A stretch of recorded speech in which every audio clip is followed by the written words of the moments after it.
Hai, saya Cikgu Vijay. Hari ini saya ingin terangkan secara ringkas tentang perbezaan antara satelit geopagan dan satelit bukan geopagan. Satelit geopagan ialah satelit yang berada pada ketinggian lebih kurang 35,786 km dari permukaan bumi dan sentiasa berada di atas satu lokasi yang sama. Ini kerana ia berputar selari dengan putaran bumi.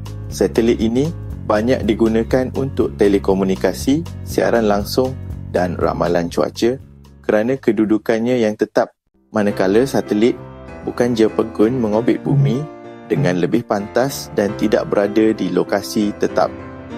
Ia bergerak melintasi pelbagai kawasan dan digunakan dalam pengimejan, pengawasan dan pemetaan. Jadi, kedua-dua jenis satelit ini memainkan peranan penting dalam teknologi moden. Terima kasih kerana menonton.